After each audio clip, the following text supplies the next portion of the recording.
దేవుని వాక్యాన్ని ధ్యానం చేసుకుందాం.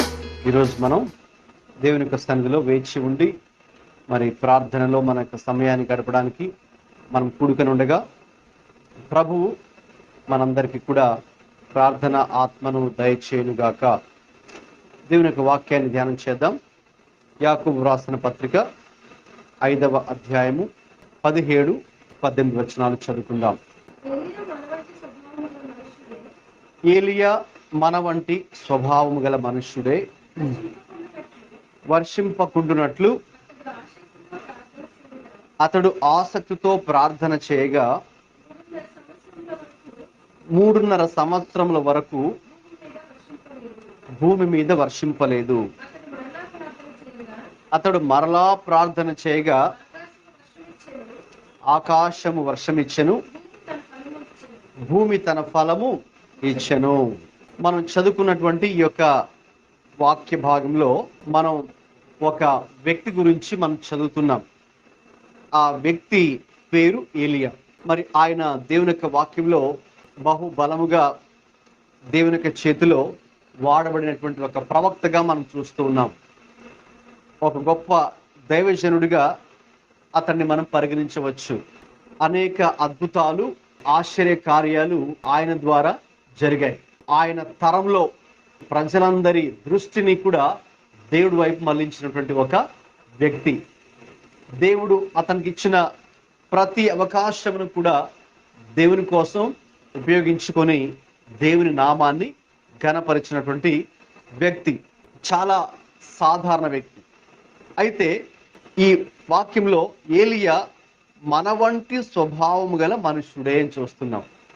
ఏలియా మరి చేసిన కార్యాలు లేక ఆయన జీవితం వాటిని క్లుప్తంగా చెప్పాను. అయితే అతను ఎటువంటి స్వభావం గల వ్యక్తి? మన వంటి స్వభావము కలిగిన వ్యక్తే.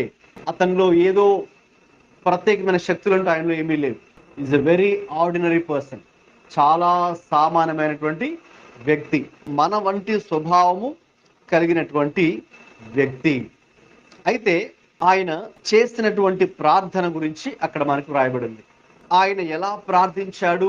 ఆసక్తితో ప్రార్థించాడు అని అక్కడ మనం చూస్తున్నాం.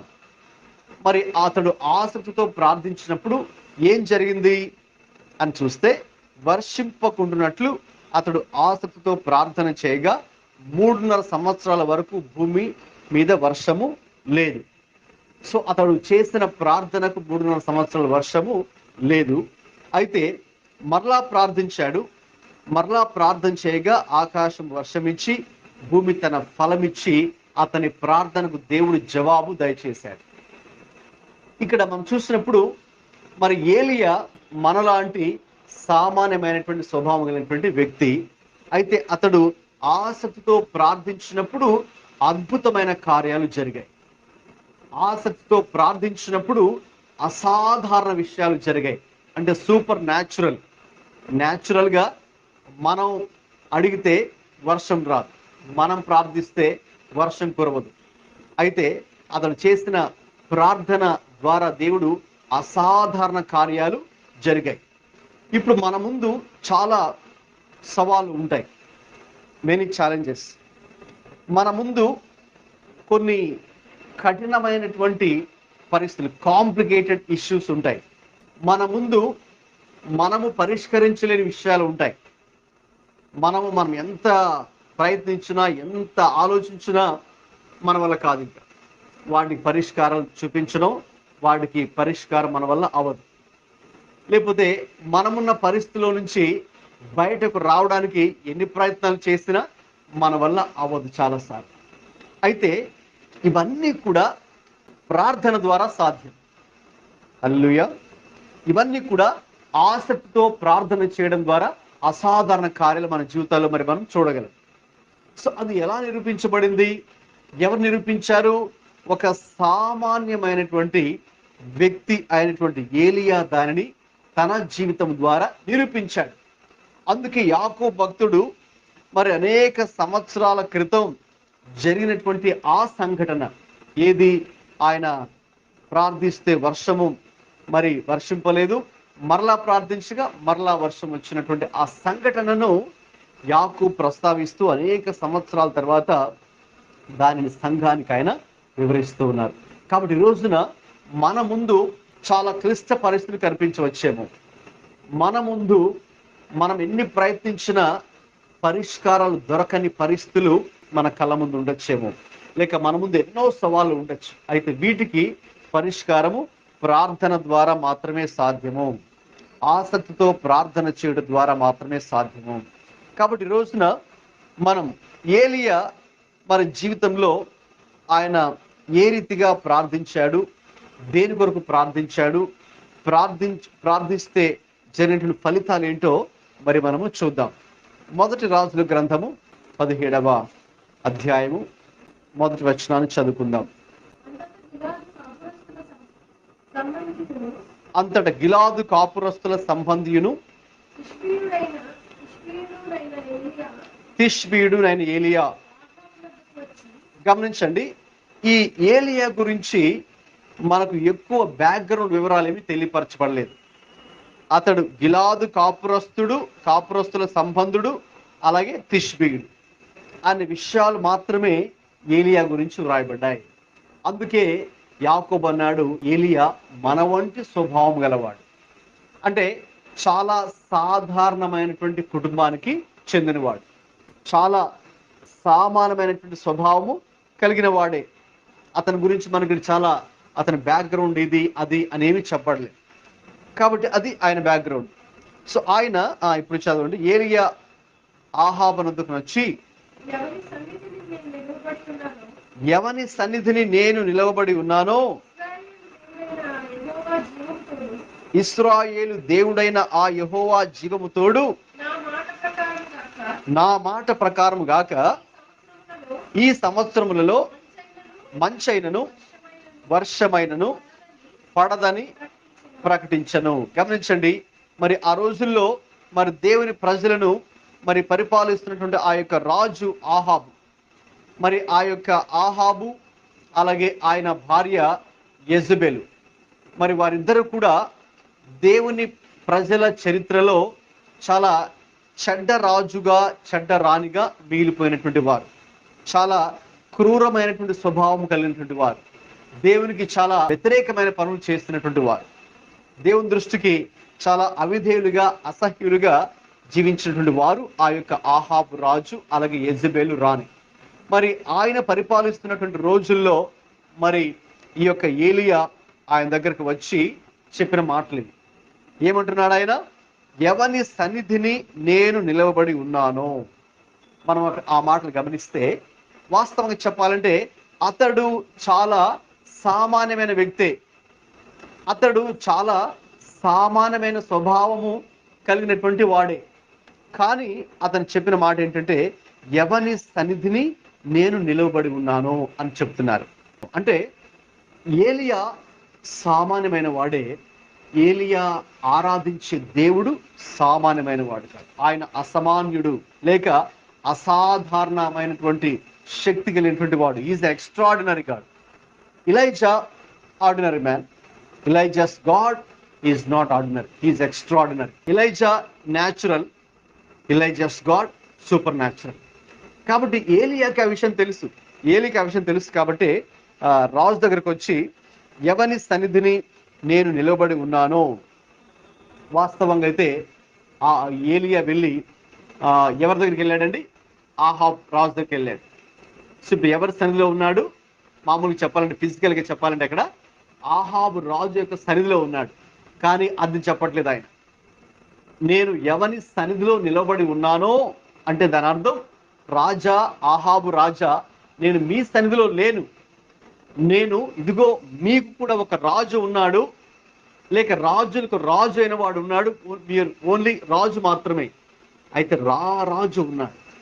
మీరు ప్రభువుగా ఈ లోకంలో ప్రభువుగా పిలబడుతుండొచ్చేమో. Small LORD, Lord's. ఆ రోజుల్లో పరిపాలకుల్ని లార్డ్స్ అని కూడా పిలిచేవారు, ప్రభువులని. అయితే ఇంకొక క్యాపిటల్ LORD ఉన్నారు. ఆయన ప్రభువులకు ప్రభువే ఆయన. అంటే ఈ చిన్న చిన్న ప్రభువులకు ఆయన ప్రభువు, అలాగే రాజులకు ఆయన రాజు ఉన్నాడు. నేను వచ్చి నిలబడింది మీ సన్నిధిలో కాదు, నేను వచ్చి నిలబడింది ఆ రాజులకు రాజు, ప్రభువులకు ప్రభు అయినటువంటి ఆయన సన్నిధిలో నేను నిలవబడి మీకు ఈ మాట చెప్తున్నాను అంటున్నాడు. అంటే ధైర్యంతో ఈ మాటలు చెప్తున్నాడు. మామూలుగా ఎవరు కూడా వెళ్ళిపోయి అలా డైరెక్ట్గా వెళ్ళిపోయి రాజుగారి దగ్గరికి వెళ్ళి ఇలాగా మాట్లాడరు కదండి. ఇంకా చెప్పాలంటే మరి ఆ రాజుకు చాలా భయపడిపోతారు. రాజు ఏమనుకుంటాడు ఏమో అని చెప్పాలంటే వాళ్ళకి ఇష్టమైనా ఇష్టం లేకపోయినా రాజుగారి దగ్గర వెళ్ళినప్పుడు వాళ్ళని మెప్పించే మాటలే చెప్పాలి, అంతే కదండి. సో కాబట్టి సాధారణంగా వాళ్ళకి ఇష్టమైనా లేకపోయినా మరి వాళ్ళు వెళ్ళి రాజుని అలాగా ఇష్టపెట్టే మాటలు, ఆయన్ని పొగిడేటటువంటి మాటలు చేస్తారు, ముఖస్తుతి చేస్తారు. అయితే ఏలియా అలా చేయట్లేదు. ఏలియా వెళ్ళి ఆ యొక్క ఆహాబు రాజు యొద్దకు వెళ్ళి, ఎవని సన్నిధిని నేను నిలవబడి ఉన్నానో ఇశ్రాయేలు దేవుడైన ఆ యెహోవా జీవము తోడు నా మాట ప్రకారం కాక ఈ సంవత్సరములలో మంచైనను వర్షమైనను పడదని ప్రకటించను. అక్కడ ఆయన ఆ రీతిగా రాజుతో చెప్తున్నారు. సో కాబట్టి దేవుడు మరి అతనికి తెలియపరిచిన విషయాన్ని, బయలుపరిచిన విషయాన్ని మరి ఇతడు వెళ్ళి ఆ మాట ప్రకారంగా విశ్వాసం ఉంచి ఆహాబు రాజు దగ్గరకు వెళ్ళి ఆ మాట చెబుతూ ఉన్నాడు. ఇక తర్వాత ఆ మాట చెప్పిన తర్వాత మరి ఇంకా 3.5 సంవత్సరాలు వర్షం లేదు కాబట్టి మరి దేవుడు అతనికి ప్రత్యక్షమై, 2వ వచనం చదవండి.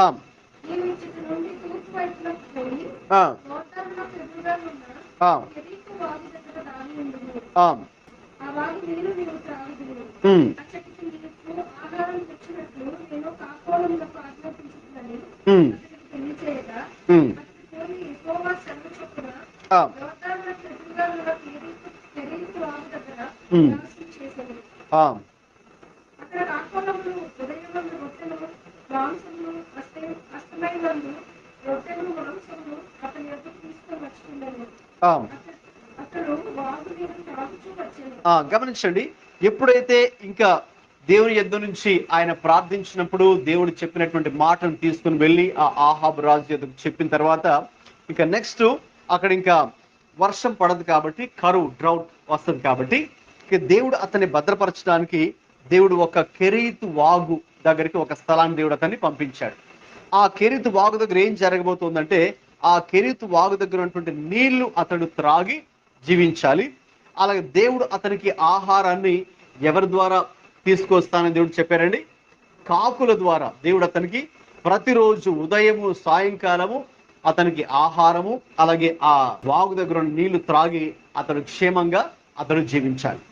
కొంతకాలం అయిపోయింది, అక్కడ కొంతకాలం అక్కడ ఉన్నాడు. ఆయన అక్కడ ఆహారాన్ని తిన్నాడు, కాకులు తీసుకొచ్చి ఆహారాన్ని తిన్నాడు, అక్కడ కెరీతు వాగు దగ్గర నీళ్లు తాగాడు. మళ్ళీ ఏమైంది? అది కూడా ఎండిపోయింది. ఆ కెరీతు వాగు ఎండిపోయింది. ఎండిపోయిన తర్వాత దేవుడు మళ్ళీ అతనికి యెహోవాకు మళ్ళీ ప్రత్యక్షమై, చదవండి 8.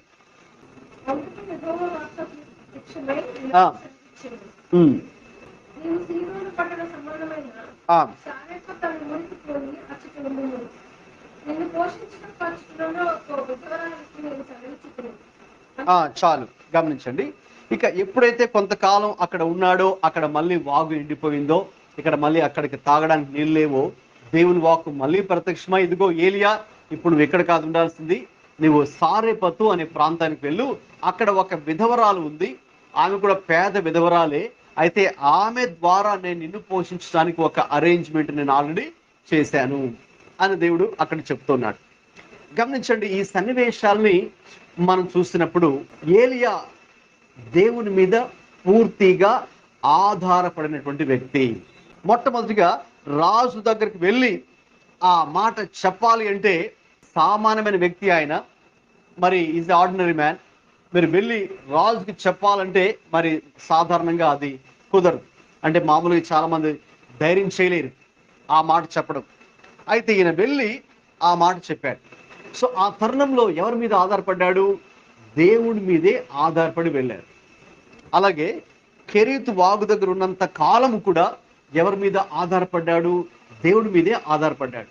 అలాగే సారెపత్కి వెళ్ళాడు, మరి అక్కడ విధవరాల్ని అక్కడ కలుసుకున్నారు, మరి అక్కడ ఆయన కొంతకాలం ఉన్నారు. సో అక్కడ ఆయన పోషించబడడానికి కూడా ఎవరి మీద ఆధారపడ్డాడు?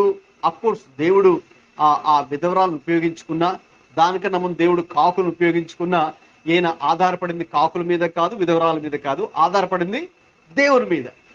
కాబట్టి మనం ఏలియా మన వంటి స్వభావం గలవాడే, ఆయన మరి ఆసక్తితో ప్రార్థన చేశాడు అని మనం చదివాము యాకోబు పత్రికలో. మరి ఈ సంభవాలు మనం చూస్తున్నప్పుడు ఆయన ప్రార్థించాడు అంటే అర్థం ఏంటంటే ఆయన దేవుని మీద పూర్తిగా ఆధారపడ్డాడు. కాబట్టి ఈరోజు మనం కూడా ప్రార్థించబోతున్నాం. కొన్ని విషయాలు మన ముందు ఉన్నాయి, కొన్ని రిక్వెస్ట్ మన ముందు ఉన్నాయి, కొన్ని నీడ్స్ మన ముందు ఉన్నాయి, కొన్ని పరిస్థితులు మన ముందు ఉన్నాయి. వీటి గురించి మనం ప్రార్థించినప్పుడు what does it mean? When you pray you are totally depending on God. దేవుడి మీద పూర్తిగా మరి మనము ఆధారపడుతూ ఉన్నాం. ప్రభువా ఇదిగో ఈ పరిస్థితి, లేక ఒక వ్యక్తి కోసం ప్రార్థన చేయబోతున్నాం, లేక ఒక కుటుంబం కోసం, ఫ్యామిలీ కోసం ప్రార్థన చేయబోతున్నాం, ఒక సిచ్యువేషన్ కోసం మనం ప్రార్థన చేయబోతున్నాం. మరి ఆ యొక్క ప్రాబ్లం సాల్వ్ అవ్వాలంటే అది మా శక్తి ద్వారా అది చాలదు, మా యొక్క తెలివి ద్వారా అది సాల్వ్ అవ్వదు. కాబట్టి తండ్రి, అందుకే మేము పూర్తిగా టోటల్లీ 100% మీ మీద డిపెండ్ అవుతున్నాం, మీ మీద ఆధారపడుతున్నాం.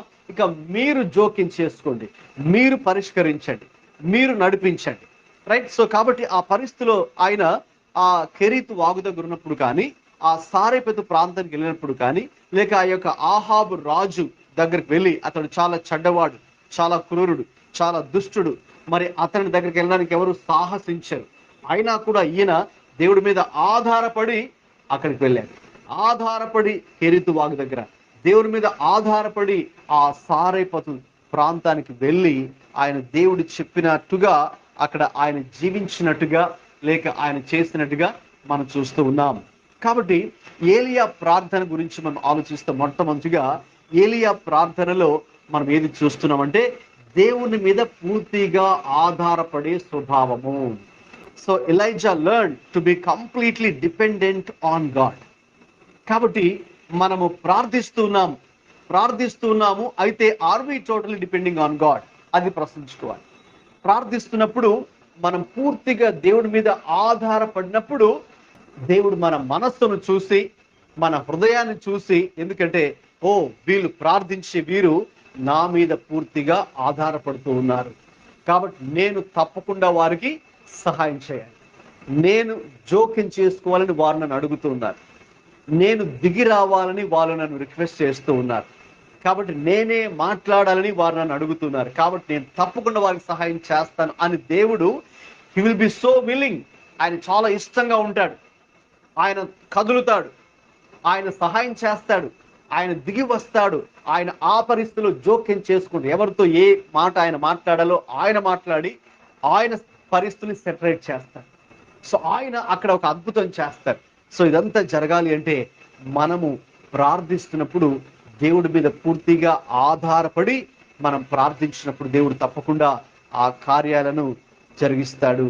అది ఏలియా నుంచి మనం చూసేటటువంటి మొట్టమొదటి విషయం. ఏలియా ప్రార్థనలో దేవుడి మీద ఆధారపడే స్వభావం, దేవుడి మీద ఆనుకునేటటువంటి ఒక తత్వం, దేవునికి పూర్తి అప్పగించి ఇక ఆయన మరి చూసుకుంటాడు అనే ఒక నిరీక్షణ కూడా మనం అందులో చూస్తున్నాం. ఇక రెండవదిగా చూడండి, మొదటి రాజుల గ్రంథం, ఇదే గ్రంథము 18వ అధ్యాయము 36వ వచనం.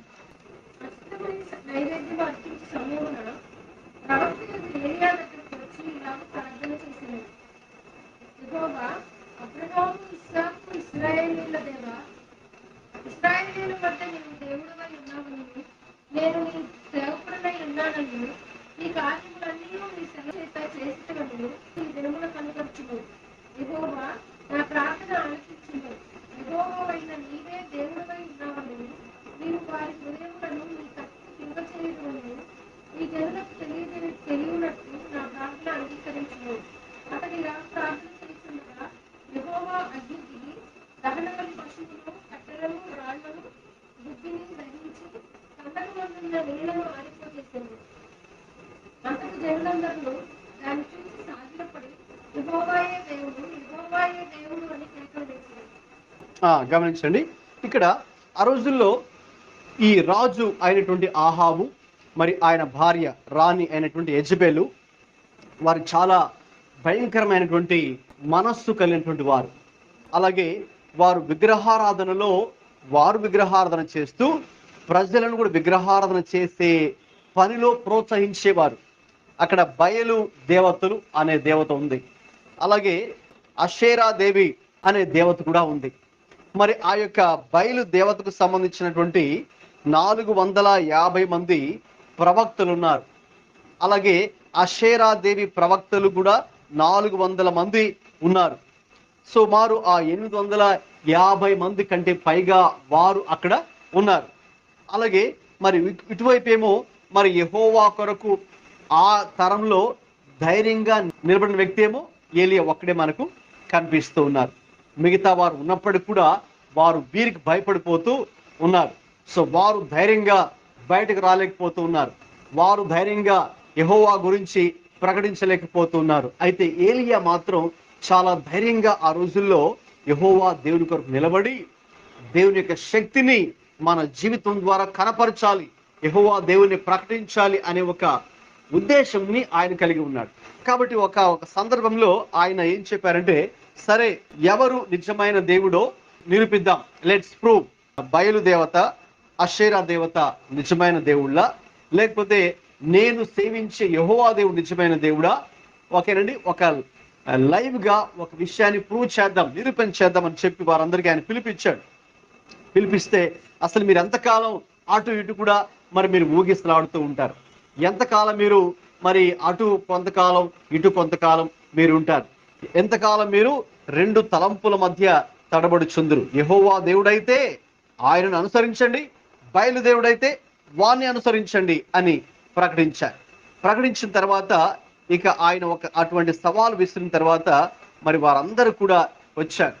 వాళ్ళందరూ కూడా ఒక విధంగా చెప్పాలంటే నిరూపించడానికి వచ్చారు. ఇదిగో మేము నిరూపిస్తాం, మా బయలు దేవత లేక అషేరా దేవి దేవత, మరి మేము నమ్ముకుని పూజించే దేవుళ్ళు కూడా గొప్ప దేవుళ్ళే, వాళ్ళు కూడా అద్భుతాలు చేసే దేవుళ్ళే అని నిరూపిస్తామని వాళ్ళు వచ్చారు. అయితే ఈయన కూడా వచ్చాడు, నేను కూడా నా దేవుడు ఎవరో నిరూపిస్తానని చెప్పినప్పుడు, అయితే అక్కడ ఒక బలి అర్పించడానికి, ఓకేనండి, ఆ బలి అర్పించి అక్కడ మనం 22లో మీరు చూస్తాం కదండి, ఒకసారి చదవండి 22 నుంచి 23 దాకా. అప్పుడు ఏలియా, యెహోవాకు ప్రవక్తలైన వారిలో నేను ఒకడినే శేషించి ఉన్నాను, అయితే బయలునకు ప్రవక్తలు 450 మంది ఉన్నారు, మాకు 2 ఎడ్లను ఇయుడి, వారు వాటిలో ఒకదాన్ని కోరుకొని దాన్ని తునకలుగా చేసి క్రింద అగ్ని ఏమీ వేయకుండానే దానిని కట్టెల మీద ఉంచాలి. 2వ ఎద్దును నేను సిద్ధం చేసి క్రింద అగ్ని ఏమీ వేయకుండానే దాని కట్టెల మీద ఉంచుదును. తర్వాత మీరు మీ దేవత పేరును బట్టి ప్రార్థించండి, నేనైతే యెహోవా నామాన్ని బట్టి ప్రార్థన చేస్తాను. ఏ దేవుడు కట్టెలను తగులబెట్టుట చేత ప్రత్యుత్తరం ఇచ్చునో ఆయనే దేవుడని నిశ్చయించుదుము రండి అని ఏలియా మరలా జనులతో చెప్పగా జనులందరూ ఆ మాట మంచిదని ప్రత్యుత్తరం ఇచ్చిరి. గమనించండి, అక్కడ ఒక విధమైనటువంటి సవాలుతో కూడిన మాటలుగా ఏలియా చెప్తున్నారు. కాబట్టి మీరు ఇంతకాలం మరి ఎన్నాళ్ళ మటుకు మీరు 2 తలంపుల మధ్య ఊగిసలాడుతూ ఉంటారు? అసలు బయలుదేవత అయితే బయలుని అనుసరించండి, యెహోవా దేవుడు నిజమైన దేవుడు అయితే యెహోవాను అనుసరించండి, రండి నిరూపించుకుందామని చెప్పి ఆయన అక్కడ బలి అర్పించి అక్కడ మరి కట్టెల మీద పెట్టి ఇక అగ్ని వాళ్ళు వేయకుండా మరి మనం ప్రార్థన చేద్దాం, మీరు ప్రార్థించండి బయలుకి అషేరా దేవికి, వారు నిజమైన దేవుళ్ళు అయితే అగ్ని కురిపించాలి, ఆకాశం నుంచి అగ్ని కురిపించి ఆ యొక్క దాని బలి చేయాలి. అలాగే ఒకవేళ నేను ప్రార్థిస్తాను, నా దేవుడు నిజమైన దేవుడు అయితే ఆయన అగ్ని కురిపిస్తాడు. సో కాబట్టి ఏ దేవుడు అగ్ని ఆకాశం నుంచి పంపిస్తాడో ఆ దేవుడే నిజమైన దేవుడు అనేది ఆయన ఒక సవాలుగా విస్తున్నప్పుడు ఇక వాళ్ళు వచ్చారు. వాళ్ళు కూడా దాని సవాలును తీసుకొని ఇంకా వాళ్ళందరూ వచ్చి అక్కడికి అదంతా కూడా అక్కడ సెట్ చేసి సిద్ధం చేసి ఎద్దుని వారు కోరుకొని సిద్ధం చేసి ఇక వారు ఆ దేవత పేరుని బట్టి ప్రార్థన చేస్తున్నారు. ఎప్పటిదాకా 26లో ఉంటుంది. వారు తమకు ఇవ్వబడిన ఎద్దుని తీసుకొని సిద్ధం చేసి ఉదయం మొదలుకొని మధ్యాహ్నం వరకు ప్రార్థన చేశారంటువంటి వారు. ఎలాగా? బయలా మా ప్రార్థన వినుమని బయలు పేరుని బట్టి ప్రార్థన చేసిరు, కానీ ఒక మాట అయినను ప్రత్యుత్తరం ఇచ్చువాడెవడును లేకపోగా వారు తాము చేసిన బలిపీఠము నొద్ద గంతులు వేయ మొదలుపెట్టిరి. అలాగా వారందరూ కూడా ప్రార్థన చేస్తూ ఉన్నారు ఉదయం నుంచి మధ్యాహ్నం దాకా. ఎవరి పేరుని బట్టండి? బయలుదేరత బట్టి ప్రార్థన చేస్తున్నాం. అయితే ఏ మాత్రం కూడా రెస్పాన్స్ లేదు. ఇంకా చెప్పాలంటే ఏలి అక్కడ మనం చూస్తే ఆయన ఇంకా అడుగుతున్నాడు, ఇంకా ఒక మాట చెప్తున్నాడు ఆయన. ఒక 27 చదవండి ఒకసారి. మధ్యాహ్నము కాగా ఆ, ఏలీయా, ఆ, వాడు దేవుడై ఉన్నాడు, ఉమ్, పెద్ద కేకలు వేయండి, ఉమ్, వాడు ఒకవేళ ధ్యానం చేస్తున్నాడేమో, ఉమ్, దూరంలో ఉన్నాడేమో, ఉమ్, ప్రయాణం చేస్తున్నాడేమో, ఉమ్, వాడు నిద్రపోతున్నాడేమో, మీరు ఒకవేళ రేపవలసి ఉన్నదేమో అని అపహాస్యం చేయగా, ఉమ్, వారు మరి గట్టిగా కేకలు వేయచ్చు, పట్టము కానబట్టుకు ఉమ్, తమ మర్యాద చొప్పున కత్తులతోనూ శస్త్రములతోనూ ఉమ్, దేహములను కోసుకొని ఉంది. ఉమ్, ఈ ప్రకారం మధ్యాహ్నమైన తరువాత ఉమ్. కష్టమైన నైవేద్యం అర్పించే సమయం వరకు వారు ప్రకటన చేయొచ్చు వచ్చింది, కానీ మాట అయినను ప్రత్యుత్తరం ఇచ్చేవాడైనను రక్షణ చేసిన వాడైనను లేకపోలేదు. గమనించండి, వారు అంతగా కష్టపడి ఉదయం మొదలుకొని ఇక సాయంకాలం వరకు కూడా, అస్తమయం వరకు కూడా వారు ఆ రీతిగా గట్టిగా కేకలు వేస్తూ ఇంకేం చేస్తున్నారంటే రక్తము కారు మట్టుకు కత్తులతో తమ దేహాలను కోసుకుంటూ చాలా భయంకరమైన రీతిలో వారు గట్టిగా కేకలు చేస్తూ కూడా ప్రార్థిస్తున్నారు. కానీ నో రెస్పాన్స్, ఏ స్పందన కూడా లేదు, ఏ స్పందన లేదు. అయితే ఇక నెక్స్ట్ మరి ఏలియా 30 నుంచి మనం చూస్తాం కదండి. ఆయన ఇంకా నా దగ్గరకు రండి అని వాళ్ళందరితో చెప్పినప్పుడు ఇంకా అతడు ఆ యొక్క బలిపీఠం దగ్గరకు వచ్చి, ఓకేనండి, మరి ఆయన ఇక ప్రార్థన చేయడము ప్రారంభించారు. ప్రార్థించిన తర్వాత 36లో చూడండి ఆయన చేసిన ప్రార్థన మనం చూస్తాం. కష్టమైన నైవేద్యం అర్పించే సమయమున ఆ, రాత్రి ఏలీయా దగ్గరకు వచ్చి ఇలాగ ప్రార్థన చేసింది. ఉమ్, యెహోవా, అబ్రహాము, ఇస్సాకు, ఇశ్రాయేలీయుల దేవా, ఉమ్, ఇశ్రాయేలీయుల మధ్య నీవు దేవుడవై ఉన్నావనియు, నేను నీ సేవకుడనై ఉన్నాననియు, ఈ కార్యములన్నీ నీ సెలవు చేత చేసిననియు ఈ దినమున కనపరచుము. ఉమ్, యెహోవా, నా ప్రార్థన ఆలకించుము. ఉమ్, యెహోవా వైపు నీవే దేవుడవై ఉన్నావనియు, ఉమ్, నీవు వారి హృదయములను నీ తట్టు తిరగచేయుమనియు, నీ జనులకు తెలియనట్లుగా నా ప్రార్థన అంగీకరించుము. ఆ, అతడు ఇలాగ ప్రార్థన చేయుచుండగా ఉమ్. యెహోవా అగ్ని దిగి దహనబలి పశువును, కట్టెలను, రాళ్లను, బొగ్గిని దహించి కన్నుకున్న నీళ్లను ఆరిపోచేసెను. గమనించండి, ఎప్పుడైతే ఇంక ఏలియా ఆయన ప్రార్థించడం ప్రారంభించాడో అప్పుడు దాకా వారు చాలా సేపు ప్రార్థించినా ఏది జరగలేదు. ఏలియా ప్రార్థించడం ప్రారంభించారు. ఆయన ప్రార్థించిన వెంటనే చూసాం కదండి, యెహోవా అగ్ని దిగి వచ్చింది, ఆకాశం నుంచి దిగి వచ్చి ఆ దహన బలి పశువును, అక్కడ కట్టెలు అన్ని సిద్ధపరిచారు కదండి, దహన బలి పీఠము అక్కడ అన్ని ఉన్నాయి. ఆ పశువును, కట్టెలను, రాళ్లను, బుగ్గిని దహించి కందకమందున నీళ్లను కూడా ఆరిపోచేసెను. ఆ రీతిగా అద్భుతమైనటువంటి కార్యం అక్కడ జరిగింది. అగ్ని ఆకాశం నుంచి దిగి వచ్చింది. అప్పుడు అందరూ కూడా చూడండి, వాళ్ళ స్పందన చూడండి. అందరు జనులందరూ దాన్ని చూచి సాగిలపడి యెహోవాయే దేవుడు, యెహోవాయే దేవుడు అని కేకలు వేశారు. కాబట్టి ఏలియా చేసినటువంటి ప్రార్థన అక్కడ ధైర్యముతో దేవుడి యొక్క కార్యం కొరకు లేక ఆ అద్భుతం కొరకు అతడు ధైర్యముతో ప్రార్థించినట్టుగా మనం చూస్తున్నాం. కాబట్టి తప్పకుండా దేవుడు ఆయన ప్రార్థన ఆలకించి ఇక ఏ మాత్రము ఆలస్యం కూడా కాకుండా వాళ్ళు కల్లారా చూస్తూ ఉన్నారు. ఎందుకంటే వాళ్ళు అంతగా ప్రయాసపడ్డారు, లేక ప్రార్థించారు, ఏది జరగలేదు. ఇప్పుడు వారిలో ఇంకా క్యూరియాసిటీ ఎక్కువ ఉంటుంది. లేకపోతే అసలు చూద్దాం, ఇతడు ఇప్పటిదాకా చాలా గొప్పగా చెప్పుకున్నాడుగా వాళ్ళ దేవుడి గురించి, అసలు ఇప్పుడు చూద్దాం అసలు ఇప్పుడు ఏం జరుగుతుందో, అసలు అప్పుడు తెలిసిపోతుంది వీళ్ళ దేవుని యొక్క మహత్యం ఏంటో అని వాళ్ళు ఎదురు చూస్తూ ఉన్నారు. అయితే దేవుడు నమ్మదగిన వాడు కాబట్టి, మరి ఆయన గొప్పవాడు కాబట్టి, ఆయన తన ప్రజల మధ్య తన శక్తిని కనపరుచుకున్న దేవుడు కాబట్టి ఏలియా చేసిన ప్రార్థనకు వెంటనే దేవుడు సమాధానం ఇచ్చాడు. కాబట్టి ఆ ప్రార్థన తర్వాత దేవుడు ఏ రీతిగా సమాధానం ఇచ్చాడో మనం చూసాం. కాబట్టి మనం ప్రార్థిస్తూ ఉండగా ధైర్యముతో దేవుని కార్యాలు జరగాలని మనము ఎదురు చూపుతో ప్రార్థించాలి.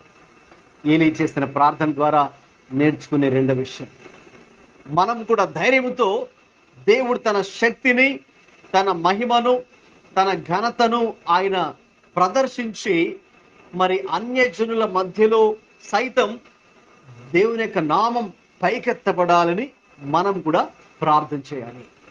మన చుట్టూ కూడా ఎన్నో పరిస్థితులు ఈ రోజుల్లో మనకు కనిపిస్తున్నాయి కదండి. ఏ రీతిగా ఆ రోజుల్లో బయలు దేవత, ఆషేరా దేవి దేవత, ఇంకా అనేక రకాల దేవతలను ఆరాధిస్తూ మరి ప్రజలు మరి ఆ విగ్రహారాధనలో కొంతమంది ఉన్నారు. మరికొంతమంది ఏమో రెండు తలంపుల మధ్య ఊగిసలాడుతున్న వాళ్ళు కూడా ఆ రోజుల్లో ఉన్నారు. మరి అటు ఇటు అంటే యెహోవా దేవుని ఆరాధిస్తున్న వారు కూడా మరి కొద్ది రోజులు ఇటు, మళ్ళీ కొద్దిసేపు మళ్ళీ అటు డైవర్ట్ అయిపోయి అటు కూడా విగ్రహారాధన చేస్తున్న వాళ్ళు కూడా ఉన్నారు. రెండు తలంపుల మధ్య రెండు పనులు చేస్తూ, ఓకేనండి. మరికొంతమంది కన్ఫ్యూషన్ స్టేట్లో మరికొంతమంది ఉన్నారు. కాబట్టి ఈ రోజున మన దేశాన్ని చూస్తే, మన రాష్ట్రాన్ని చూస్తే, మన చుట్టూ ఉన్న పరిస్థితులను చూసినప్పుడు కదండి, పరిస్థితులు అన్నీ కూడా ఇలాగే ఉన్నాయి. సో ప్రజలు ఒకవైపు ఏమో విగ్రహారాధన చేస్తూ చాలా మంది ఉన్నారు. మరికొంతమంది ఏమో మాకు దేవుడు తెలుసు అని చెప్పుకుంటున్న వాళ్ళు కూడా నామకార్థ క్రైస్తవులుగా సరైన భక్తి చేయకుండా, దేవుణ్ణే అనుసరించకుండా మరి కొద్ది రోజులు అటు కొద్ది రోజులు ఇటు, లేక రెండు తలంపుల మధ్య వాళ్ళు అటు ఇటు చేస్తూ నామకార్థంగా మిగిలిపోతున్నటువంటి మనుషుల మధ్య ఈరోజు మనం జీవిస్తూ ఉన్నాం, ఈ తరంలో, ఈ జనరేషన్లో. కాబట్టి మనం ఇటువంటి పరిస్థితుల మధ్య మనం జీవిస్తున్నప్పుడు ఏలియా లాంటి ప్రార్థన మరి మనం కూడా చేయాల్సి ఉంది. మనం చదివాం ఏలియా చేసిన ప్రార్థన 36-37లో ఉంది. యెహోవా, అబ్రహాము, ఇస్సాకు, ఇశ్రాయేలు దేవా, ఇశ్రాయేలుల మధ్య నీవు దేవుడివై ఉన్నావనియు, నేను నీ సేవకుడినై ఉన్నాననియు, ఈ కార్యములన్నయు నీ సెలవు చేత చేసితివనియు ఈ దినమున కనపరుచుము. కాబట్టి మనము కూడా ఇదే ప్రార్థించారు. ప్రభువా, మరి ఇదిగో మీ కార్యాలు, మీరే దేవుడవని ఈ ప్రజలకు ఈ దినమున కనపరచుము, ఈ తరంలో కనపరచుము, ఈ దేశంలో, మా దేశంలో కనపరచుము, మా రాష్ట్రంలో అది కనపరచుము, మా ప్రాంతంలో, మా సిటీలో, మేమున్నటువంటి ఈ ప్రాంతంలో ఈ ప్రజలకు అది కనపరచండి, మీ శక్తిని వీరికి తెలియచేయండి, మీ గొప్ప దేవుడిని విషయాన్ని వారికి గ్రహింపు కలగ చేయండి అని మనం వారి కోసము మా రీతిగా ప్రార్థించాలి. తర్వాత ఇక్కడ ఇంకొక విషయాన్ని కూడా మనం చూస్తున్నాం. ఇదే 37 వచనంలో ఆయన దేనికోసం ప్రార్థించారండి? ఆయన చేసిన ప్రార్థన ఏంటి? యెహోవా, నా ప్రార్థన ఆలకించుము, యెహోవావైన నీవే దేవుడవై ఉన్నావనియు, నీవు వారి హృదయములను నీ తట్టుకు తిరుగ చేయుదువనియు ఈ జనులకు తెలియనట్లుగా నా ప్రార్థన అంగీకరించము. Elijah's prayers pointed the world back to God. అంటే ఆయన చేసిన ప్రార్థన ఒకటి, ధైర్యంతో చేసే అద్భుతముల కోసమే ప్రార్థించాడు, దేవుని కార్యాల కోసం ప్రార్థించాడు. రెండవది, మూడవది, ఆయన చూడండి దేనికోసం ప్రార్థిస్తున్నాడు? ప్రజల హృదయాలు దేవుని తట్టు తిరగాలని ప్రార్థన చేయాలి. చాలా అద్భుతమైన ప్రార్థన అండి అది. ఈరోజు మనం కూడా అదే ప్రార్థన చేయాలి. ప్రజల మనస్సులు, ప్రజల హృదయాలు, ప్రజల జీవితాలు దేవుని వైపు తిరుగునట్లుగా మనం ప్రార్థించాలి. ఎందుకంటే ప్రస్తుతం ప్రజల హృదయాలు దేవుని మీద లేవు. అటు అన్య జనాంగాన్ని తీసుకున్నా, లేకపోతే రెండు తలంపుల మధ్య ఊగిసలాడుతున్నటువంటి ఆ రోజుల్లో ఉన్నటువంటి ఆ ప్రజలు ఉన్నారు. ఈ రోజుల్లో కూడా నామకార్థ క్రైస్తవులుగా పిలువబడుతున్న వారు కూడా రెండు తలంపుల మధ్య ఊగిసలాడుతున్న వారు కూడా మరి వారి హృదయాలు కూడా పూర్తిగా దేవుడి మీద అయితే లేవు. వారి మనస్సు, వారి హృదయం దేవుడి మీద లేదు. కాబట్టి మనం చేయాల్సిన ప్రార్థన ఏంటంటే, దేవా, యెహోవావైన నీవే దేవుడవై ఉన్నావని ఈ ప్రజలు తెలుసుకోవాలి. అలాగే వారి హృదయాలు నీ తట్టుకు త్రిప్పబడాలి అని మనం ప్రార్థించాలి. కాబట్టి అది చాలా ప్రాముఖ్యమైన విషయం. ఎప్పుడైతే ఒక వ్యక్తి యొక్క జీవితం లేక మనస్సు లేక హృదయం దేవుడి వైపు త్రిప్పబడుతుందో అప్పుడే వారి జీవితాలు మారుతాయి, అప్పుడే వారు రక్షణ పొందుకోగలరు, అప్పుడే వారు నిత్య జీవాన్ని తెలుసుకోగలరు, అప్పుడే అసలు యేసుక్రీస్తు ప్రభువారు ఎందుకు వచ్చారో అప్పుడు వారు గ్రహించగలరు, అప్పుడే అసలు దేవుడు తమ జీవితాలు ఎటువంటి కార్యం చేయాలని దేవుడు కోరుకుంటున్నాడో అప్పుడు వారు గ్రహించగలరు, అప్పుడే దేవుని చిత్తం ఏంటో వారు గ్రహించగలరు. ఎప్పుడైతే వారి మనస్సు దేవుడి మీదకి త్రిప్పబడుతుందో. ఇప్పుడు వారి మనస్సు అనేకమైన వాటి మీద ఉంది. వారి మనస్సు విగ్రహాల మీద ఉంది. వారి మనస్సు ఈ లోక సంబంధమైన వాటి మీద ఉంది. వారి మనస్సు ఈ లోకంలో వారు ఏమి సంపాదించుకోగలరో దాని మీద వాళ్ళ మనస్సు ఉంది కదండి. వారి మనస్సు హృదయం అంతా కూడా వీటి మీద ఉంది. వీటి చేత పూర్తిగా నిండిపోయింది. మరి అన్యులైనా లేక సో కాల్డ్ నామినల్ క్రిస్టియన్స్ అయినా వారి మనస్సు వీటి మీద నిండుకొని ఉంది కాబట్టే they are not able to see God are they not able to see God's power. దేవుని యొక్క కార్యాలు కానీ దేవుని శక్తిని కానీ వారు చూడలేకపోతూ ఉన్నారు. అందుకే ఇప్పుడు వాళ్ళు అది చూడాలి, దేవుని చూడాలి, దేవుని శక్తిని చూడాలి, దేవుని కార్యాలు చూడాలి, దేవుని మార్గాలు చూడాలి, దేవుని చిత్తాన్ని చూడాలి, దేవుని మనసును చూడాలని మనం వారి కోసం ఈరోజు ప్రార్థన చేయాలి. ఏలియా ఆ రోజు అదే ప్రార్థించాడు. ఏలియా ప్రార్థించినట్టుగానే దేవుడు కూడా స్పందించాడు. అది చాలా అద్భుతమైనటువంటి ప్రార్థన, చాలా అద్భుతమైన ప్రార్థన. అందుకే మనం ఏలియా చేసిన ప్రార్థన గురించి మరి మనం అక్కడ చదువుతున్నాం. అలాగే ఇదే అధ్యాయంలో ఒకసారి 41 నుంచి మనం చూసినట్టయితే చదవండి. పిమ్మట ఏలీయా ఆ, విస్తారమైన వర్షము వచ్చినట్లుగా ధ్వని పుట్టుచున్నది. ఉమ్, పోయి భోజనం చేయమని ఉమ్, ఆహాబుతో చెప్పగా ఉమ్, ఆహాబు భోజనం చేయబోయేది కానీ ఏలీయా కర్మేల పర్వతం మీదకి పోయి నేల మీద పడి ముఖము మోకాళ్ళ మధ్య ఉంచుకునేది. ఉమ్, తరువాత అతడు తన దాసుని పిలిచి, నీవు పైకి పోయి సముద్రం వైపు చూడమనగా వాడు మెడ ఎత్తి ఆలోచించి ఎందుకు కనబడలేదనగా అతడు ఇంకా 7 మార్లు పోయి చూడమని చెప్పాడు. 7వ మారు అతడు చూసి, అదిగో మనిషి చెందినంత చిన్న మేఘము సముద్రం నుండి ఉమ్, పైకి వచ్చుచున్నదనెను. అప్పుడు ఏలియా, నీవు ఆహాబు దగ్గరికి పోయి, నీవు వెళ్లకుండా వర్షము నిన్ను ఆపుకున్నట్లు నీ రథమును సిద్ధపరచుకొని పొమ్మని చెప్పమని వానిని పంపెను. అంతలో ఆకాశం మేఘములతోనూ గాలివానతోనూ కారు పంపెను. ఉమ్, మోపైన వాన కురిసెను గనుక ఆహాబు రథమెక్కి యెజ్రెయేలునకు వెళ్ళిపోయాను. ఉమ్. యెహోవా హస్తము ఏలియాను బలపరచగా అతడు నడుము బిగించుకొని ఆహాబు కంటే ముందుగా పరిగెత్తుకొని పోయి యెజ్రెయేలు గుమ్మము వద్దకు వచ్చెను. రైట్, గమనించండి. ఇక ఆ యొక్క ఎప్పుడైతే ఆ సన్నివేశం జరిగిందో ఇక దాని తర్వాత మరి ఆయన మళ్ళీ వర్షం కోసం ఆయన ప్రార్థించారు. వర్షం మళ్ళీ కురవాలని దానికోసం అక్కడ మనం చూస్తే ఆయన ఆ యొక్క పర్వతం మీదకి వెళ్ళి అక్కడ ఆయన తనను తాను దేవునికి సన్నిధిలో ఆయన కనపరుచుకొని 7 మార్లు ప్రార్థించినట్టుగా చూస్తూ ఉన్నాం. అంటే దాని అర్థం Elijah prayed until he saw the answer. ఎంత మట్టుకు ఆయన ప్రార్థించారంటే ఆయన ఒకసారి కాదు, 2 సార్లు కాదు, 7 సార్లు. అందుకే 7 మార్లు పోయి చూడమని అక్కడ చెప్పడం మనం చూస్తూ ఉన్నాం. 7వ మారు అతడు చూచి, అదిగో మనిషి చెయ్యి అంత చిన్న మేఘము సముద్రము నుండి పైకి ఎక్కుచున్నదని చెప్పాను.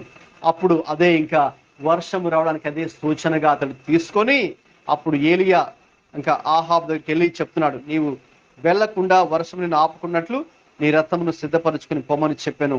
అంతలో ఆకాశం మేఘములతోనూ గాలి వానతోనూ కారు కమ్మెను, మోపైన వాన కురిసెను.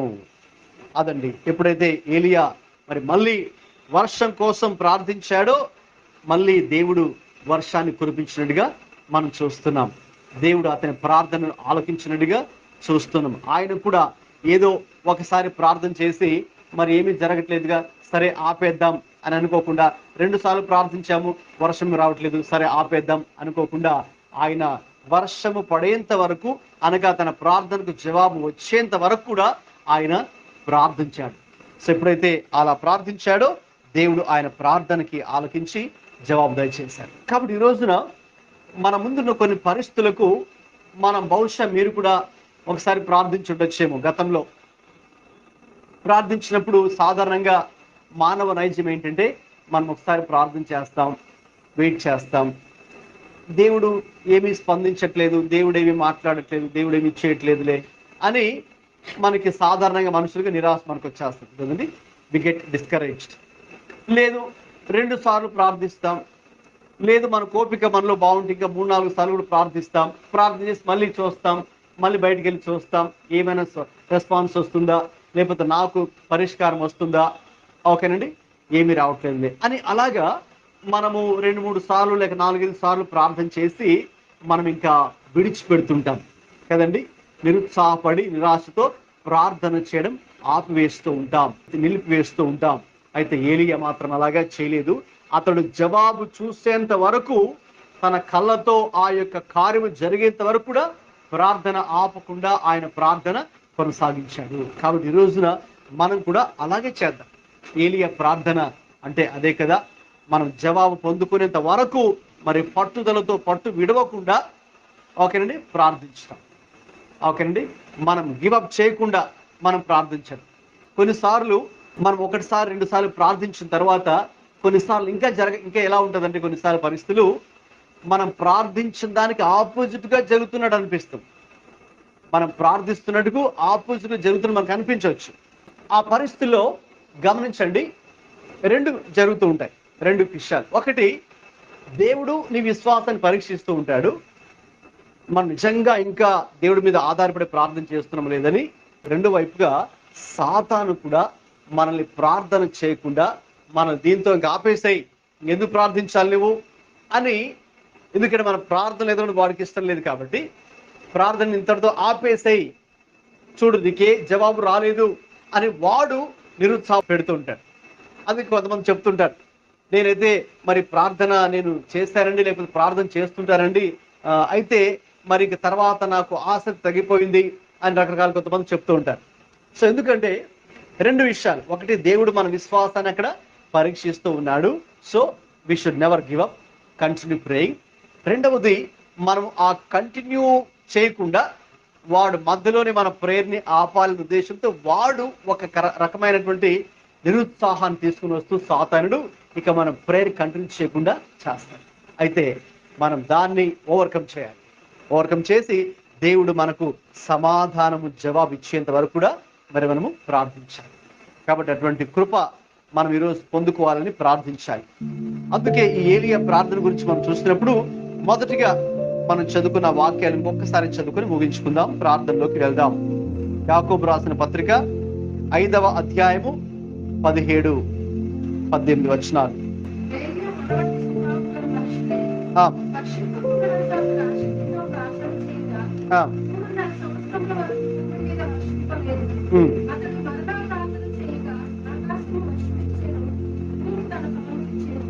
ఏలియా మన వంటి స్వభావం గల మనుష్యుడే. వర్షింపకుండునట్లు అతడు ఆసక్తితో ప్రార్థన చేయగా 3.5 సంవత్సరముల వరకు భూమి మీద వర్షింపలేదు. అతడు మరలా ప్రార్థన చేయగా ఆకాశము వర్షం ఇచ్చెను, భూమి తన ఫలము ఇచ్చెను. తప్పకుండా మరి మనము కూడా ఆ రీతిగా ఏలియా వలె ఆసక్తితో ప్రార్థించినప్పుడు మరి మనం కూడా ఆ యొక్క ఫలము, సమాధానము, ప్రతిఫలము, బహుమానము చూస్తాం. ఏలియా ప్రార్థన నుంచి ఈ 4 విషయాలు మనం ఈరోజు చూస్తూ ఉన్నాం. ఏలియా చేసిన ప్రార్థన ఎటువంటి ప్రార్థన? దేవుని మీద పూర్తిగా ఆధారపడి చేసినటువంటి ప్రార్థన. రెండవదిగా, ధైర్యముతో దేవుని యొక్క కార్యాల కొరకు, దేవుని అద్భుతాల కొరకు చేసినటువంటి ప్రార్థన. మూడవదిగా, ప్రజలందరి మనస్సులు, హృదయాలు, జీవితాలు దేవుని వైపు త్రెప్పబడినట్లు చేసినటువంటి ప్రార్థన. 4 విషయం, జవాబు, సమాధానం పొందుకునేంత వరకు చేసినటువంటి ప్రార్థన. ఆ 4 విషయాలు మరి మనం ఏలియా ప్రార్థన ద్వారా చూస్తూ ఉన్నాం. కాబట్టి మనం కూడా ప్రార్థన చేద్దాం. ఈరోజు ఏలియా వలె మరి మనం కూడా ప్రార్థించినప్పుడు దేవుడి మీద పూర్తిగా ఆధారపడి మనము ప్రార్థన చేయాలి. అవును, ఏదైనా ఒక విషయం గురించి మనం ప్రార్థిస్తున్నప్పుడు, ఒకరి గురించి మనం ప్రార్థిస్తున్నప్పుడు, ఒక ప్రార్థన అంశం, ప్రేయర్ రిక్వెస్ట్ గురించి మనం ప్రార్థిస్తున్నప్పుడు దేవుడి మీద పూర్తిగా ఆధారపడి ప్రార్థన చేద్దామండి. దేవుడి మీద పూర్తిగా ఆధారపడి మనము ప్రార్థన చేసినప్పుడు తప్పకుండా దేవుడు ఆ విషయంలో కదిలేవాడుగా ఉంటాడు. ఎందుకంటే ఇదిగో నా బిడ్డ, నా కుమారుడు, నా కుమార్తె నా మీద ఆధారపడి వాళ్ళు నన్ను అడుగుతున్నారు, నాకు ప్రార్థిస్తున్నారు. కాబట్టి ఈ విషయంలో నేను కదలాలి, ఈ విషయంలో నేను వారికి జవాబు దయచేయాలి, ఈ విషయంలో నేనే జోక్యం చేసుకోవాలి అని దేవుడు మన విషయమై స్పందించే దేవుడై ఉన్నారు. కాబట్టి దేవుడి మీద ఆధారపడి ప్రార్థించినప్పుడు మరి దేవుడు గొప్ప కార్యాలు కూడా దేవుడు జరిగిస్తాడు. దేవుడు ఒక విధంగా ఏలియా దేవుని మీద పూర్తిగా ఆధారపడినప్పుడు, ప్రార్థించినప్పుడు అక్కడ ఆహాబు నుంచి, ఆ యెజబెలు ఆహాబు నుంచి అతడు భద్రపరచబడ్డాడు. అలాగే రెండవదిగా ఆ కరువు కాలంలో, వర్షము కురవనటువంటి ఆ కరువు కాలంలో కెరీతు వాగు దగ్గర కానీ, సారీపత్ దగ్గర కానీ దేవుడు అతని యొక్క అవసరాలు అన్నీ కూడా, అతని అనుదిన ఆహారమును, మిగతా విషయాలన్నీ కూడా దేవుడే కలుసుకున్నట్టుగా మనము చూసాం. అలాగే ఏలియా ధైర్యముతో దేవుని కార్యాల గురించి ప్రార్థించినప్పుడు ఆ రోజున ఇదిగో ఆ బయలు ప్రవక్తల ఎదుట వారు ఎంత ప్రార్థించినా ఏమీ జరగలేదు. కానీ ఏలియా ప్రార్థించగా ఆకాశం నుంచి అగ్ని మరి వచ్చి ఆ దహన బలిని దహించినట్టుగా మనం చూస్తున్నాం. అనగా యెహోవాయే దేవుడు, యెహోవాయే దేవుడు అని ఆ రోజున వారందరూ కూడా ఒప్పుకోవడం కూడా జరిగింది. అనగా దేవుని శక్తి వారి మధ్య ప్రదర్శించబడింది. అనగా దేవుడే తనను తాను వారికి బయలుపరుచుకోవడం జరిగింది. ఈ రోజు కూడా అదే జరగాలని మనం కూడా ప్రార్థన చేద్దాం. మనం కూడా అన్య జనుల మధ్య నివాసం చేస్తూ ఉన్నాం. మన దేశము ఇదిగో భయంకరమైనటువంటి మరి విగ్రహారాధన చేత అనేక మంది అన్య జనాంగము చేత నిండిపోయి ఉండగా, ఇదిగో మరి ఇటువంటి ప్రజల మధ్య, అలాగే మరొక వైపేమో మాకు దేవుడు తెలుసు అని పేరుకి చెప్పుకున్నటువంటి నామకార్థ క్రైస్తవుల మధ్య కూడా మనం జీవిస్తున్నాం. రెండు ఆలోచనల మధ్య, రెండు తలంపుల మధ్య, రెండు క్రియలు జరిగిస్తున్నటువంటి వారి మధ్య కూడా మనం జీవిస్తుండగా, మరి దేవుడు యెహోవాయే దేవుడు అని, యేసుక్రీస్తు అందరికీ ప్రభు అనే విషయం కూడా తెలియపరచబడాలి, బయలుపరచబడాలి. దేవుని శక్తిని ఈ తరపు ప్రజలు తమ వారు కూడా కల్లారా చూసి దేవుని ఎరగాలి అని కూడా మరి మనము ప్రార్థన చేయాలి. అలాగే ఆయన చేసిన ప్రార్థన ఏంటంటే, ప్రజల హృదయాలు, ప్రజల మనస్సులు దేవుని వైపు మళ్ళునట్లు, దేవుని వైపు త్రిప్పబడినట్లు ప్రార్థన చేయాలి. అవును, ఈ రోజుల్లో కూడా ప్రజల హృదయాలు, మనస్సులు దేవుడి మీద లేవు. అయితే అందుకే మనం కూడా ఈ తరపు ప్రజలు, మన యొక్క స్నేహితులు, బంధువులు, ఇరుగు పొరుగు వారు, ఇంకా ఎవరైతే రక్షణ పొందలేదో వారు, లేదా ఇంకా ఎవరైతే నామకార్థంగా జీవిస్తూ ఉన్నారో, దేవునితో సరైన సహవాసం లేకుండా జీవిస్తున్నారో, మరి వారి హృదయాలు, వారి మనస్సులు, వారి జీవితాలు ఇంకా దేవుని వైపు త్రెప్పబడాలి, దేవుని వైపు మల్లుకోవాలి అని మనం కూడా ప్రార్థించాలి. చివరిగా మనము జవాబు పొందుకునేంత వరకు కూడా ఏలియా వలె వర్షము కోసం ఆయన ప్రార్థించినట్టుగా మనము ప్రార్థించే అంశాలు, మనం ప్రార్థన చేసే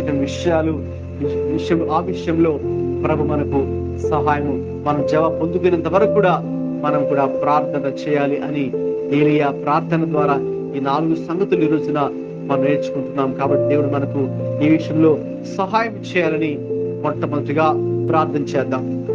thank you Lord, thank you Jesus. యేసయ్యా మీకు వందనాలు తండ్రి. దేవా మీకు స్తోత్రాలు చెల్లిస్తున్నాం ప్రభువా. ఈ రోజు నాయనా ఏలియా ప్రార్థన ద్వారా ఆయా మాతో మాట్లాడుతున్న విషయాలను బట్టి, అయ్యా ఈ విషయాలను బట్టి దేవా మీకు స్తోత్రాలు చెల్లిస్తున్నాం ప్రభువా. తండ్రి మీరే మాకు సహాయం దయచేయండి అయ్యా. మీ మీద పూర్తిగా ఆధారపడి మేము ప్రార్థన చేయుటకు ఏలియా వలె మాకు సహాయం దయచేయమని అడుగుతున్నాము నాయనా. దేవా కృప చూపించమని అడుగుతున్నాం ప్రభువా. అవునయ్యా తండ్రి, మా శక్తి వల్ల, అయ్యా మా యొక్క బలము వల్ల, మా యొక్క పలుకుబడి వల్ల, మా తెలివి వల్ల, అయ్యా మాకున్నటువంటి అయ్యా మనుషుల వల్ల ఏమీ జరగదు నాయనా తండ్రి. ప్రభువా ఏదైనా మీరే చేయగలిగిన దేవుడు అని మీ మీద ఆధారపడి ఇప్పుడు ప్రార్థిస్తున్నాం. దేవా మాకు సహాయం దయచేయండి. అలాగే ధైర్యంతో ప్రభువా దేవుని కార్యాల గురించి ఏ రీతిగా ఏలియా ప్రార్థించాడు, ఈ తరంలో కూడా ప్రభువా మేము అన్య జనుల మధ్య లేక నామకార్థ క్రైస్తవుల మధ్య జీవిస్తుండగా ప్రభువా అయ్యా మరి దేవుడు అంటే ఎవరో తెలియని ప్రజల మధ్య నాయనా ప్రభువా ఈ లోకస్తుల మధ్య, అయ్యా లోకానుసారంగా జీవించే ప్రజల మధ్య అయ్యా మేము జీవిస్తుండగా వీరికి కూడా దేవుడెవరో, నిజమైన దేవుడెవరో, ఆ దేవుని శక్తి ఎలా ఉంటుందో, ఆ దేవుని కార్యాలు ఎలా ఉంటాయో వీరికి కూడా బయలుపరచబడాలి తండ్రి. అయ్యా మీరే కృప చూపించండి. ఈ ప్రజలకు మిమ్మల్ని మీరే బయలుపరచుకోమని దేవా మొరపెడుతున్నాము తండ్రి. అలాగే మేము కూడా ధైర్యంతో ప్రార్థించే కృప మాకు దయచేయమని అడుగుతున్నాము నాయన. అలాగే తన ఏలియా ప్రార్థించినట్టుగా ప్రజల మనస్సు, ప్రజల హృదయాలు, ప్రజల జీవితాలు ఇప్పుడు దేవుని వైపు త్రిప్పబడాలి ప్రభువా. వారు ప్రస్తుతానికైతే దేవుల్లో లేరు నా ప్రభువా. అందుకే వారి మనస్సులు ఇక మీ వైపు త్రిప్పబడాలని, మీ వైపు మల్లుకోవాలని, వారు కూడా రక్షణ మారు మనస్సు అయ్యా తిరిగి జన్మించిన అనుభవాన్ని పొందుకొని దేవునితో ఆ సహవాసాన్ని కలిగి జీవించాలని, దేవుడు అనుగ్రహించేటటువంటి ఆ నిత్య జీవాన్ని పొందుకోవాలని ప్రభువా, దేవుని రాజ్యంలోకి వారు కూడా రావాలని మేము వారి కోసం ప్రార్థన చేస్తున్నాము నాయన. అలాగే మేము ఏ అంశాల గురించి అయితే ప్రార్థిస్తూ ఉంటామో ప్రభువా, అవి ఇక మేము జవాబులు పొందుకునేంత వరకు కూడా మేము వాటి విషయం మేము విడిచిపెట్టకుండా అయ్యా పట్టుబదలుగా అయ్యా జవాబు పొందుకునేంత వరకు ప్రార్థించే మనస్సు మా అందరికి కూడా దయచేయమని యేసుక్రీస్తు ప్రభువారి పరిశుద్ధ నామములో ప్రార్థిస్తూ వేడుకొనుచున్నాము తండ్రి. ఆమేన్.